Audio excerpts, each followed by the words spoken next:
दिल्ली के करोल बाग की एक संकरी गली में जिंदगी अपनी रफ्तार से चल रही थी। सुबह की भाग दौड़, स्कूल जाते बच्चों की चहल पहल और चाय की टपरी पर होने वाली गपशप इस गली की पहचान थी। गली के एक कोने में एक छोटा सा शिव मंदिर था, जो शायद ही किसी का ध्यान खींचता था। मंदिर के बाहर एक विशाल पीपल का पेड़ था, जिसकी छांव में लोग चाय पीते और दुनिया भर की बातें करते। मंदिर ज्यादातर सुनसान रहता, सिवाय सावन के महीने के, जब कुछ बुजुर्ग और मोहल्ले की महिलाएं वहां पूजा करने आती थीं। इसी गली में रहती थी अनन्या शर्मा, 28 साल की एक युवती जो एक मल्टीनेशनल कंपनी में डेटा एनालिस्ट थी। अनन्या की जिंदगी एक सख्त रूटीन में बंधी थी। सुबह 7 बजे उठना, ऑफिस के लिए तैयार होना, मेट्रो पकड़कर गुरुग्राम जाना और देर रात तक लैपटॉप पर काम करना। उसके पास न दोस्तों के लिए समय था, न परिवार के लिए। उसकी मां शीला शर्मा अक्सर शिकायत करती थी, अनन्या, तू तो बस अपने लैपटॉप से शादी कर ले, जिंदगी सिर्फ काम नहीं है। अनन्या हंसकर बात टाल देती। उसे भगवान, पूजा पाठ या धर्म में कोई खास लगाव नहीं था। उसके लिए ये सब पुराने जमाने की बातें थी। हाँ, वो कभी कभार मां के साथ मंदिर चली जाती थी, लेकिन सिर्फ इसलिए कि मां की जिद को टालना मुश्किल था। मंदिर में उसका ध्यान भगवान पर कम और फोन की स्क्रीन पर ज्यादा रहता। एक दिन ऑफिस से लौटते वक्त मेट्रो में अनन्या की मुलाकात एक बुजुर्ग महिला से हुई। महिला साधारण सी साड़ी में थी, लेकिन उसकी आंखों में एक अजीब सी चमक थी। अनन्या ने देखा कि महिला के हाथ में एक छोटा सा त्रिशूल का लटकन था, जिसे वो बार बार छू रही थी। बातों बातों में महिला ने पूछा, बेटी, तुम्हें भगवान पर भरोसा है? अनन्या ने हंसते हुए कहा, आंटी, मैं तो डेटा और नंबर्स पर भरोसा करती हूं, भगवान तो बस कहानियों में ही अच्छे लगते हैं। महिला ने मुस्कुराकर कहा, कहानियां भी सच हो सकती हैं अगर तुम में देखने की नजर हो। फिर उसने अनन्या को एक छोटी सी रुद्राक्ष की माला थमाई और कहा, इसे रखो, शायद किसी दिन तुम्हें इसकी जरूरत पड़े।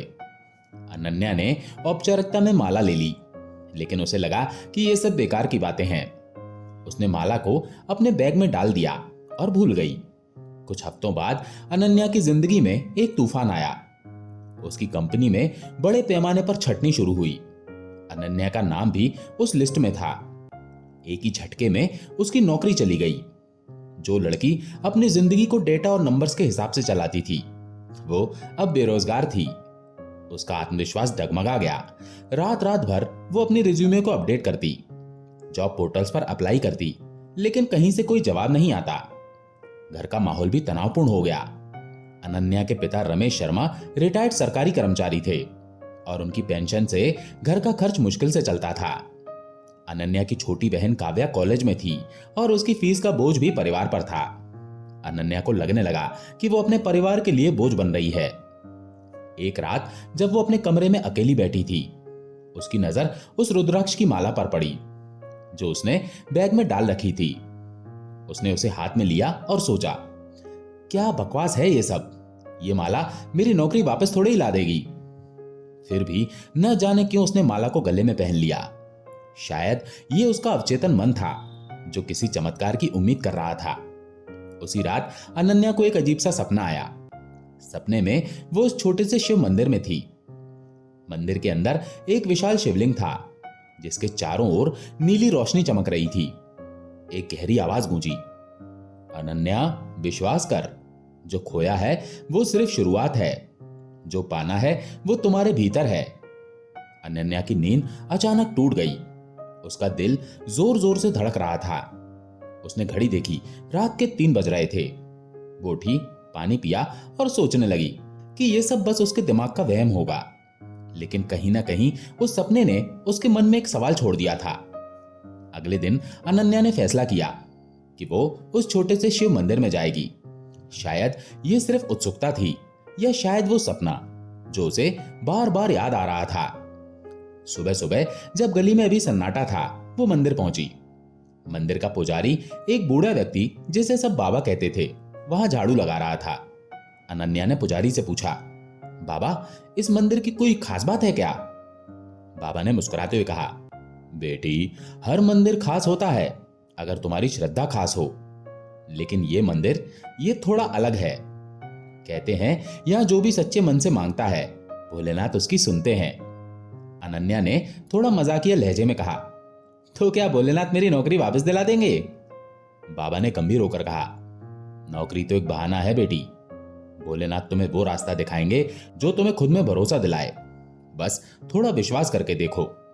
अनन्या को बाबा की बातें थोड़ी अजीब लगी, लेकिन उसने फिर भी मंदिर में कुछ देर बैठने का फैसला किया।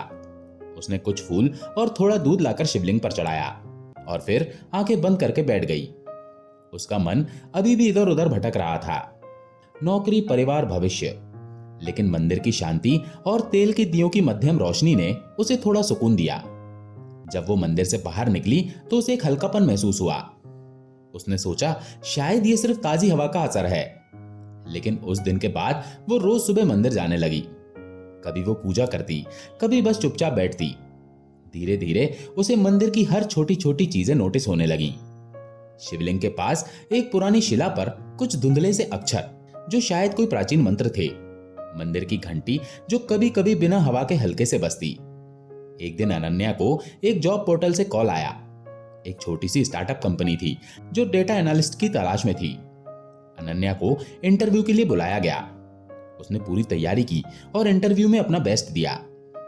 कुछ दिन बाद उसे ऑफर लेटर मिला। ये नौकरी उसकी पुरानी नौकरी जितनी हाई प्रोफाइल तो नहीं थी, लेकिन अनन्या को एक नई शुरुआत का मौका मिला। जब उसने ये खबर अपनी मां को बताई तो शीला आंखों में आंसू लिए बोली, देखा बेटी, भोलेनाथ सब सुनते हैं। अनन्या ने हंसकर कहा, मां, ये तो मेरी मेहनत का नतीजा है। लेकिन कहीं ना कहीं उसके मन में एक सवाल उठ रहा था, क्या ये वाकई सिर्फ मेहनत थी, या उस मंदिर में बिताए पल, वो सपने, वो रुद्राक्ष की माला, क्या इनका भी कोई हाथ था? अनन्या ने अपनी नई नौकरी शुरू की। काम बिजी था, लेकिन उसे मजा आने लगा। वो फिर से आत्मविश्वास से भरी हुई थी। उसने मंदिर जाना नहीं छोड़ा। अब वो हर सुबह वहां जाती और हर बार उसे एक अजीब सी शांति मिलती।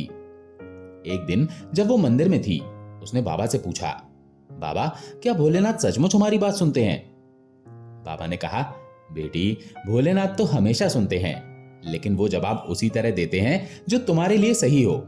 कभी कभी वो तुम्हें वो नहीं देते जो तुम मांगते हो, बल्कि वो देते हैं जो तुम्हें चाहिए। कुछ महीने बाद अनन्या की जिंदगी पटरी पर आ गई। नई नौकरी में वो अच्छा परफॉर्म कर रही थी और घर का माहौल भी खुशनुमा हो गया। लेकिन असली चमत्कार तब हुआ जब अनन्या की मां शीला का रूटीन चेकअप हुआ। शीला को कई सालों से दिल की बीमारी थी और डॉक्टरों ने कहा था कि शायद उन्हें सर्जरी की जरूरत पड़ेगी। लेकिन इस बार चेकअप के बाद डॉक्टर हैरान था। उसने शीला से कहा, शीला जी, मुझे समझ नहीं आ रहा, आपके टेस्ट रिजल्ट बिल्कुल नॉर्मल है। आपका दिल पूरी तरह ठीक है। ऐसा लगता है जैसे कोई चमत्कार हुआ हो। अनन्या को यह सुनकर यकीन नहीं हुआ। वो और उसकी मां एक दूसरे को देखकर बस मुस्कुरा रही थी। घर लौटते वक्त शीला ने कहा, अनन्या, ये भोलेनाथ की कृपा है। मैं रोज मंदिर में तुम सबके लिए प्रार्थना करती थी। अनन्या चुप थी। उसका दिमाग तर्क और विश्वास के बीच झूल रहा था। क्या यह वाकई चमत्कार था या सिर्फ एक मेडिकल कोइंसिडेंस? उस रात वो अकेले मंदिर गई। मंदिर में सन्नाटा था, सिर्फ दियों की मध्यम रोशनी और अगरबत्ती की खुशबू थी। उसने शिवलिंग के सामने खड़े होकर कहा, अगर ये सचमुच आप हैं तो धन्यवाद। उसी पल उसे एक अजीब सी अनुभूति हुई, जैसे कोई गर्माहट उसके शरीर में बह रही हो। दियों की रोशनी अचानक तेज हो गई और उसे लगा कि शिवलिंग पर बनी आंखें उसे देख रही हैं। उसने आंखें बंद की और जब खोली तो सब कुछ सामान्य था, लेकिन उसका दिल पूरी तरह से शांत था।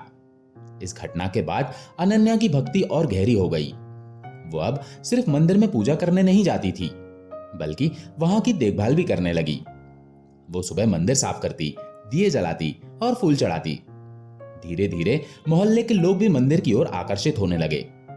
अनन्या और उसकी मां की कहानी फैल गई और लोग उस मंदिर को चमत्कारी मंदिर कहने लगे। एक दिन अनन्या की दोस्त रिया, जो एक जर्नलिस्ट थी, ने उससे कहा, अनन्या, तुम्हारी कहानी तो बहुत इंस्पायरिंग है। मैं इस मंदिर और तुम्हारे अनुभव पर एक आर्टिकल लिखना चाहती हूँ। अनन्या थोड़ा हिचकिचाई, लेकिन फिर मान गई। रिया का आर्टिकल एक लोकल न्यूज़पेपर में छपा और देखते देखते वो वायरल हो गया। अब दूर दूर से लोग उस मंदिर में आने लगे। कोई नौकरी के लिए प्रार्थना करने आता, कोई परिवार की सलामती के लिए, तो कोई सिर्फ सुकून की तलाश में। अनन्या ने देखा कि मंदिर अब पहले की तरह सुनसान नहीं रहता। उसने और बाबा ने मिलकर मंदिर की मरम्मत करवाई। मोहल्ले के लोगों ने भी मदद की। किसी ने पेंट दान किया, किसी ने नई घंटी लगवाई। मंदिर अब पहले से ज्यादा सुंदर और जीवंत लगने लगा। समय के साथ अनन्या मंदिर की रक्षक बन गई। वो न सिर्फ मंदिर की देखभाल करती, बल्कि वहां आने वाले लोगों की मदद भी करती। वो उनकी समस्याएं सुनती, उन्हें हौसला देती और कहती, विश्वास रखो, भोलेनाथ सब ठीक करेंगे। एक बार एक युवक राहुल मंदिर में आया। वो बहुत परेशान लग रहा था। अनन्या ने उससे बात की तो पता चला कि उसका छोटा भाई गंभीर बीमारी से जूझ रहा था और इलाज के लिए पैसे नहीं थे। अनन्या ने राहुल को हिम्मत दी और कहा, तुम रोज यहाँ आओ और सच्चे मन से प्रार्थना करो। मैं भी तुम्हारे भाई के लिए प्रार्थना करूंगी। अनन्या ने अपने कुछ दोस्तों और मोहल्ले के लोगों से बात की और उन्होंने मिलकर राहुल के भाई के इलाज के लिए फंड इकट्ठा किया। कुछ हफ्तों बाद राहुल खुशी से मंदिर आया और बोला, दीदी, मेरा भाई अब ठीक हो रहा है। ये सब आपके और भोलेनाथ के कारण हुआ। अनन्या ने मुस्कुराते हुए कहा, ये भोलेनाथ की कृपा है राहुल, बस विश्वास बनाए रखना।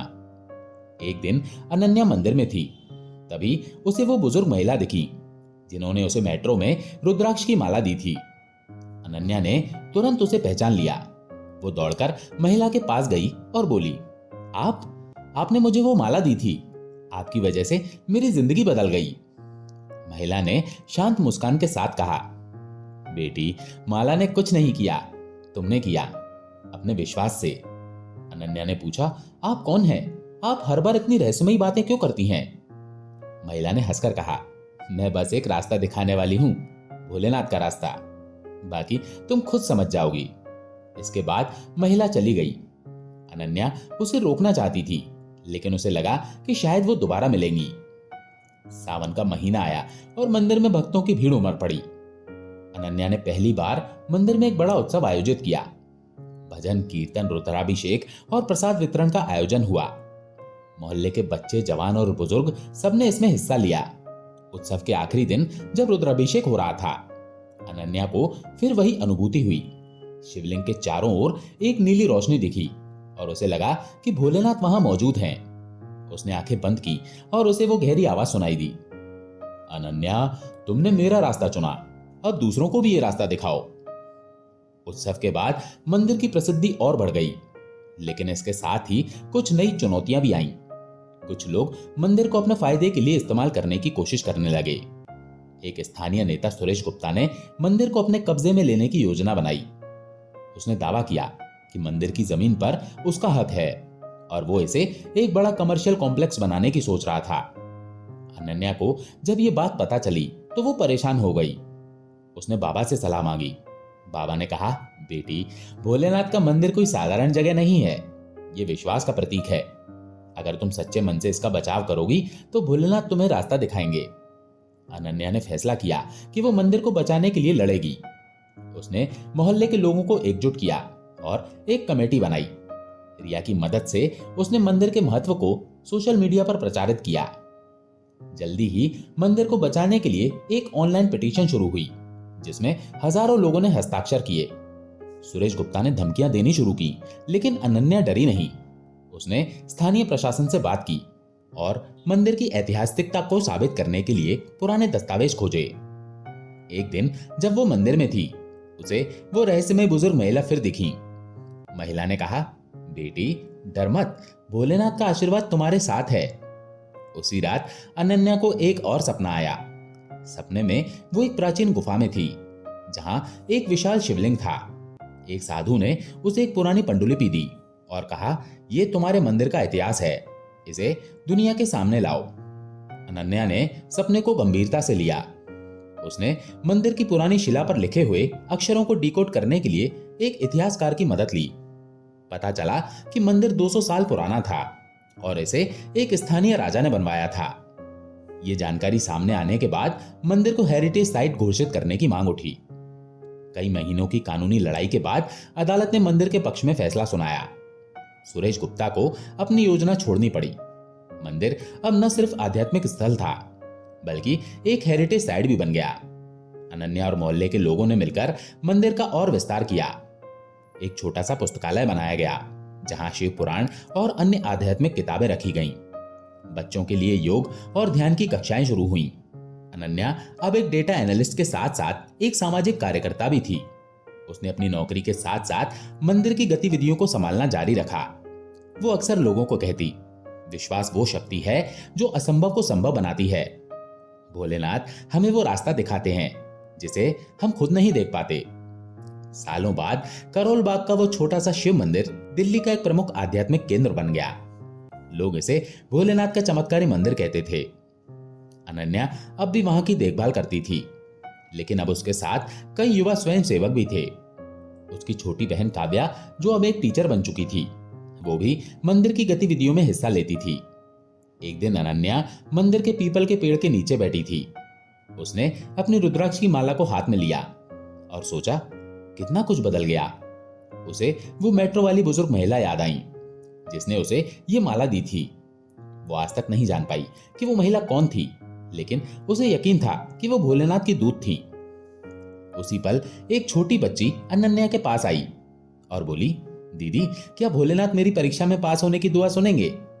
अनन्या ने बच्ची का सिर सहलाया और कहा, बेटी, भोलेनाथ सब सुनते हैं, लेकिन तुम मेहनत करो और विश्वास रखो। चमत्कार तो बस एक शुरुआत है।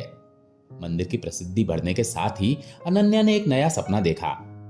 उसने सोचा कि क्यों ना मंदिर को सिर्फ एक पूजा स्थल तक सीमित रखा जाए, क्यों ना इसे एक ऐसा केंद्र बनाया जाए जहां लोग न सिर्फ आध्यात्मिक सुकून पाएं, बल्कि सामाजिक और शैक्षणिक मदद भी पाएं। उसने अपने इस विचार को मोहल्ले के लोगों और मंदिर कमेटी के सामने रखा। सबने अनन्या के विचार का समर्थन किया। जल्दी ही मंदिर परिसर में एक छोटा सामुदायिक केंद्र बनाया गया। यहाँ बच्चों के लिए मुफ्त ट्यूशन क्लासेस शुरू हुई। महिलाओं के लिए सिलाई और हस्तकला की कक्षाएं आयोजित की गईं और बुजुर्गों के लिए स्वास्थ्य शिविर लगाए गए। अनन्या ने अपनी डेटा एनालिसिस की स्किल्स का इस्तेमाल करके इन गतिविधियों को व्यवस्थित किया। उसने एक डेटाबेस बनाया जिसमें हर जरूरतमंद व्यक्ति की जानकारी दर्ज की गई ताकि उनकी मदद सही समय पर की जा सके। इस बीच अनन्या की जिंदगी में एक और चमत्कार हुआ। उसकी बहन काव्या, जो हमेशा पढ़ाई में मेधावी थी, को एक प्रतिष्ठित यूनिवर्सिटी में स्कॉलरशिप मिली। काव्या ने अनन्या को गले लगाते हुए कहा, दी, ये सब तुम्हारी वजह से हुआ। तुमने मुझे हमेशा मेहनत और विश्वास की सीख दी। अनन्या ने मुस्कुराकर कहा, नहीं काव्या, ये भोलेनाथ की कृपा है। हम सिर्फ उनके रास्ते पर चल रहे हैं। एक दिन मंदिर में एक नया चेहरा आया। उसका नाम था प्रिया, एक 35 साल की महिला जो अपनी पति की मृत्यु के बाद गहरे अवसाद में थी। प्रिया को अपने 2 छोटे बच्चों की जिम्मेदारी अकेले उठानी पड़ रही थी और उसका आत्मविश्वास पूरी तरह टूट चुका था। वो मंदिर में सिर्फ इसलिए आई थी क्योंकि उसकी पड़ोसन उसे जबरदस्ती मंदिर लाई थी। अनन्या ने प्रिया से बात की और उसकी कहानी सुनी। उसने प्रिया को हौसला दिया और कहा, प्रिया, जिंदगी में मुश्किलें आती हैं, लेकिन भोलेनाथ हमें हारने नहीं देते। तुम रोज यहाँ आया करो, मैं तुम्हारी मदद करूंगी। प्रिया ने अनन्या की बात मान ली। वो रोज मंदिर आने लगी। अनन्या ने उसे सामुदायिक केंद्र में सिलाई की कक्षा में शामिल किया। धीरे धीरे प्रिया ने न सिर्फ सिलाई सीखी, बल्कि अपने बनाए कपड़ों को ऑनलाइन बेचना भी शुरू किया। उसकी छोटी सी शुरुआत जल्दी ही एक सफल बिजनेस में बदल गई। प्रिया की जिंदगी फिर से पटरी पर आ गई और वो अपने बच्चों के लिए एक मजबूत मां बन गई। एक दिन प्रिया मंदिर में अनन्या के पास आई और बोली, अनन्या दी, आपने मुझे नई जिंदगी दी। मैंने कभी नहीं सोचा था कि मैं फिर से हंस पाऊंगी। अनन्या ने कहा, प्रिया, ये तुम्हारी मेहनत और भोलेनाथ का आशीर्वाद है। तुमने हार नहीं मानी, यही सबसे बड़ा चमत्कार है। मंदिर की गतिविधियां बढ़ने के साथ ही अनन्या को एक नई चुनौती का सामना करना पड़ा। मंदिर का परिसर अब छोटा पड़ने लगा था। भीड़ बढ़ रही थी, विशेषकर सावन और शिवरात्रि जैसे अवसरों पर। अनन्या ने फैसला किया कि मंदिर का विस्तार करना होगा, लेकिन इसके लिए बड़े फंड की जरूरत थी। अनन्या ने अपने दोस्तों और मंदिर के भक्तों से बात की। रिया ने सुझाव दिया कि वो एक क्राउड फंडिंग कैंपेन शुरू करे। अनन्या ने इस विचार को अपनाया और एक ऑनलाइन कैंपेन शुरू किया जिसमें मंदिर के इतिहास, इसके सामाजिक कार्यों और भविष्य की योजनाओं को हाईलाइट किया गया। कैंपेन को जबरदस्त रिस्पॉन्स मिला। न सिर्फ करोल बाग के लोग, बल्कि दिल्ली और अन्य शहरों के लोग भी आगे आए। कुछ बड़े बिजनेसमैन ने भी मंदिर के लिए दान दिया। कुछ ही महीनों में पर्याप्त फंड इकट्ठा हो गया। अनन्या ने एक आर्किटेक्ट की मदद से मंदिर के विस्तार का प्लान बनाया। नया परिसर पुराने मंदिर की सादगी को बनाए रखते हुए और ज्यादा सुविधाजनक बनाया गया। नए परिसर में एक बड़ा पूजा हॉल, एक मेडिटेशन रूम और सामुदायिक केंद्र के लिए अलग जगह बनाई गई। मंदिर के बाहर एक छोटा सा गार्डन भी बनाया गया, जहां लोग शांति से बैठ सकते थे। उद्घाटन के दिन मंदिर में हजारों लोग जमा हुए। रुद्राभिषेक और भजन कीर्तन का आयोजन हुआ। अनन्या ने मन से सबका आभार व्यक्त किया और कहा, यह मंदिर सिर्फ एक इमारत नहीं है, यह हम सबके विश्वास और एकजुटता का प्रतीक है। भोलेनाथ ने हमें एक परिवार बनाया है। मंदिर के विस्तार के बाद अनन्या ने अपने आध्यात्मिक सफर को और गहरा करने का फैसला किया। उसने शिव पुराण और अन्य धार्मिक ग्रंथों का अध्ययन शुरू किया। उसने एक स्थानीय विद्वान पंडित शास्त्री से संपर्क किया, जो शिव भक्ति और तंत्र के विशेषज्ञ थे।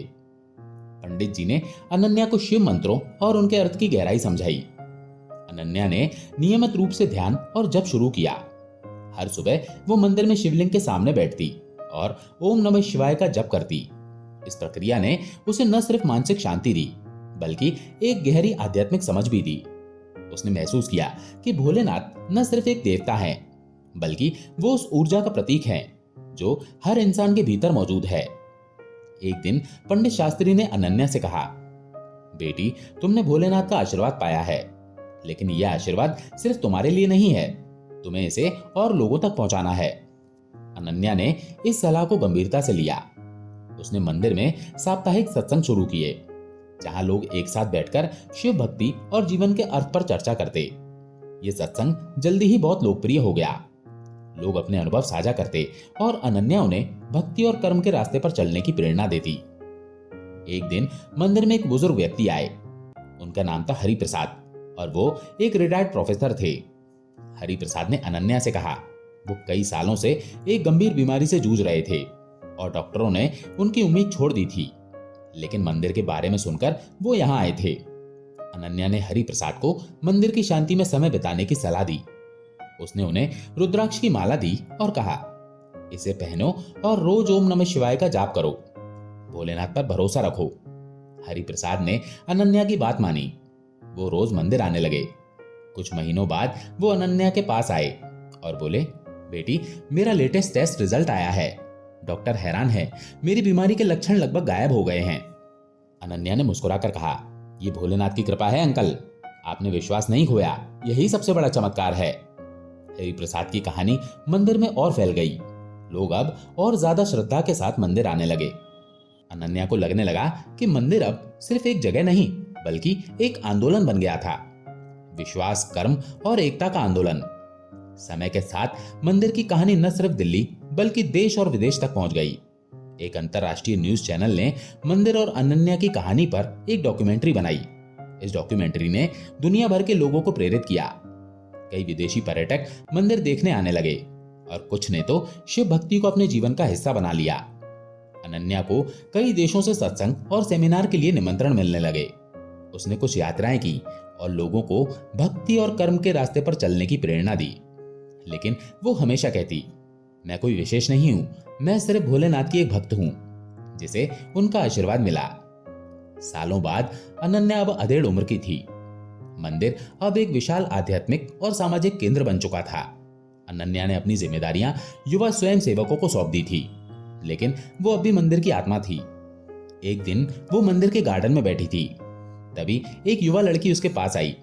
लड़की ने कहा, मैम, मैं आपकी तरह बनना चाहती हूँ, आपने इतना कुछ कैसे किया? अनन्या ने मुस्कुराकर कहा, बेटी, ये सब मैंने नहीं, भोलेनाथ ने किया। मैंने बस एक छोटा सा कदम उठाया, विश्वास का कदम। बाकी रास्ता उन्होंने दिखाया। तुम भी अपने दिल की सुनो, मेहनत करो और विश्वास रखो, चमत्कार अपने आप होंगे। अनन्या की कहानी करोल बाग की गलियों से निकलकर दुनिया भर में फैल गई।